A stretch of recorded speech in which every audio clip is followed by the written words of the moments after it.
Galatians chapter 3 verse 10. Sapagkat lahat ng mga nasa gawa ng kautusan ay nasa ilalim ng sumpa.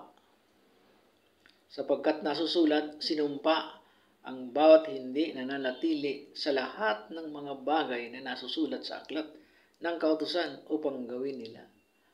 Ang sabi rito, sapagkat lahat ng mga nasa gawa daw ng kautusan ay nasa ilalim ng sumpa. Kasi kahit dalawang kautusan lang yun, nagkamali ka sa isa, hindi mo na nagawa yung dalawa, sumpa na ang aabutin mo dyan. Dahil sabi sa salita ng Diyos, nasusulat kasi na sinumpa daw ang bawat hindi nananatili sa lahat ng mga bagay na nasusulat. Kapag hindi mo yan nagawa, may sumpa ka. O sige, under the law ka. Pag under the law ka, ay pag nagkamali ka sa isa, nagkamali ka na sa lahat. Ang sabi dito sa huli, sabi diyan, sa lahat ng nasusulat sa aklat ng kautusan upang gawin ito. Ilan ba yun? Aklat ng kautusan upang gawin nila. Sabi kautusan lang kanina eh. Nasusulat sabi sa una, sapagkat ang lahat ng mga nasa gawa ng kautusan ay nasa ilalim ng sumpa. Ito palang kautusan na ito. Ang dami, lahat daw eh, lahat. Sabi diyan sa hulihan nito, sa lahat ng mga nabagay na nasusulat sa aklat ng kautusan upang gawin nila. Dapat manatili ka doon, gawin mo. Pag under the law ka, para maligtas ka, gawin mo ang lahat ng utos ng Diyos. Magkano? Ilan ba yan?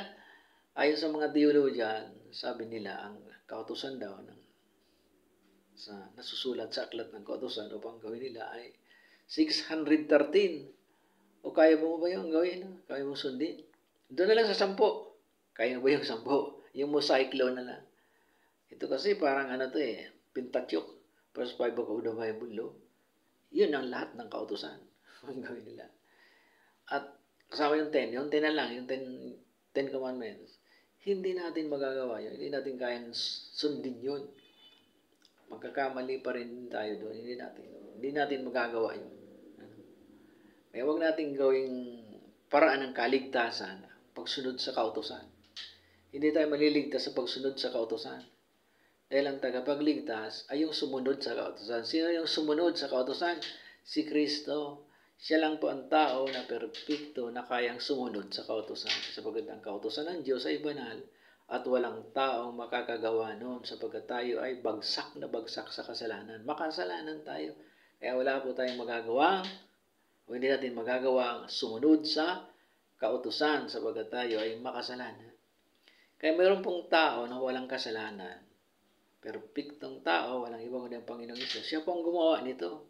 At ginawa niya po ito doon sa krus ng Kalbaryo para po tayo maligtas. Hindi na tayo susunod sa kautusan. Sasampalataya na lang tayo doon sa nakasunod ng kautusan. Pag sinampalatayaan natin siya bilang Panginoon at personal natin tagapagligtas, tayo po ay iligtas na. Yan. Pero bago natin sampalatayanan ang Panginoong Hesus, kailangan munang ikumpisal natin, 1 John 1:9. Ikumpisal natin ang ating mga kasalanan, sabi doon sa 1 John 1:9. Sabi doon,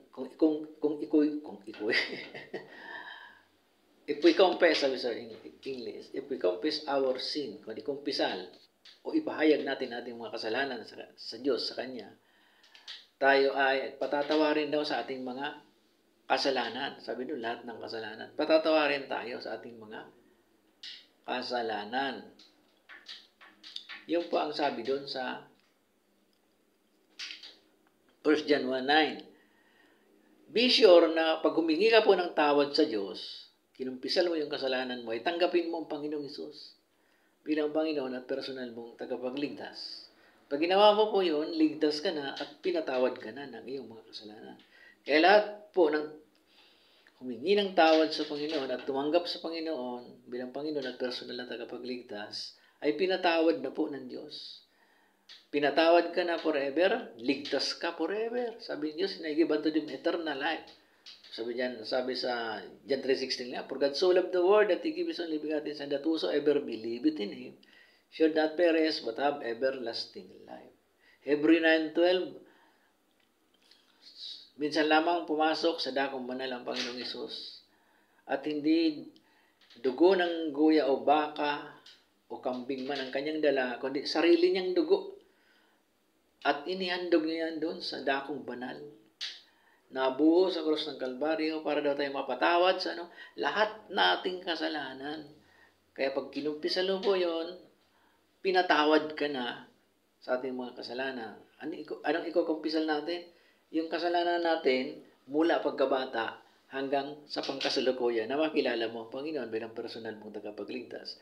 At nung magkumpisal ka ng kasalanan mo at tinanggap mo ang Panginoong Hesus bilang Panginoon at personal mong tagapagligtas, mayroon ka ng buhay na walang hanggan at pinatawad ka na ng iyong mga kasalanan minsan at magpakailanman. Yun ang sabi po sa Hebrew 9:12. At yung po ay isang bisis lang natin ikukumpisal, hindi na po ulitin. Hindi po paulit-ulit ang kumpisal. Minsan lang natin yun. After mong maligtas, pinatawad ka na ng Diyos forever. Kaya nga ang kaligtasan forever dahil patawad sa iyo ng Diyos, dahil buhay ka pa naman yan, ay patuloy, forever din. Yung mga, anong pinatawad ng Diyos na kasalanan doon sa Hebrew 19? Sabi doon, 9:12, sabi doon, pinatawad tayo sa ating mga kasalanan, minsan daw, minsan lang, sabihin, wala nang pangalawa na pagpapatawad ang Diyos. Isa lang na pinatawad tayo ng Diyos. At wala na pong ulit. Hindi na po mamamatay ang Panginoon para mag-alay uli ng kasalanan, ay ng dugo niya para mapatawad tayo sa ating kasalanan. Ginawa po ng Diyos, isahan na lang, minsanan na lang. Ginawa po ng Panginoon Hesus sa krus ng Kalbaryo. Nabuhos ang kanyang dugo para tayo mapatawad sa ating mga kasalanan, minsan at magpakailanman. Kaya, ano ang sakop ng minsan at magpakailanman? Yung pong bukas, yung isang linggo, yung isang buwan, kasama po yun. Yung mga kasalanan natin hindi pa nagagawa ay pinatawad na ng Diyos, kasama na doon na pinatawad. Di pa natin nagagawa, pinatawad ka na. At isang taon na kasalanan mo, next year na kasala ka pa, pinatawad pa rin yun ng Diyos. Habang ikaw nabubuhay, lagi ka nang pinapatawad ng Diyos. At isahan nga lang ang pagpatawad sa iyo ng Diyos. Para hindi na ulit-ulit ang ginawa po ng Diyos, isang bagsak na lang, pinatawad ka na nang tanggapin mo ang Panginoong Hesus bilang Panginoon at personal mong tagapagligtas at ikaw po ay ligtas na forever at pinatawad ka na ng Diyos forever habang buhay ka dito sa lupa. Pinatawad ka ng iyong mga kasalanan. Okay, yan lamang po. Hindi po tayo umasa sa kautusan, kundi tayo dapat umasa ay kay Kristo lamang. Tanggapin natin siya. Magsisi tayo natin kasalanan, tanggapin ang Panginoong Hesus bilang Panginoon at personal nating tagapagligtas. Salamat po. Okay, kung gusto ko pong i-guide kayo doon sa panalangin na pagtanggap, kung gusto po ninyong sumabay, gawin niyo po ang salitang ito, panalangin ganito. Salamat po, Amang Diyos, sa ginawa ng Panginoong Hesus sa krus ng Kalbaryo, na siya po ay namatay sa krus para bayaran ang aming mga kasalanan. At tinatanggap ko po, Amang Diyos, ang ginawa ng Panginoong Hesus na siya po ay nabugbog, nasugatan, para po lamang kami ay maligtas o gumaling sa aming mga sakit at karamdaman. Nabuhos ang kanyang dugo sa krus ng Kalbaryo para po kami mapatawad sa aming mga kasalanan, minsan at magpakailanman. Salamat po, Amang Diyos, tinatanggap ko po ang Panginoong Hesus bilang Panginoon at personal na tagapagligtas sa oras na ito. Sa ngalan ng Panginoong Hesus. Amen. Yan lamang po. Salamat po. Yun, banggitin niyo lamang yung panalangin ganon. At pag totoo po yun sa puso niyo, ligtas na po kayo. Pag tinanggap niyo po ang Panginoon bilang personal niyo ang tagapagligtas through sa prayer, paghingi ng tawad at pagtanggap sa Panginoon Hesus.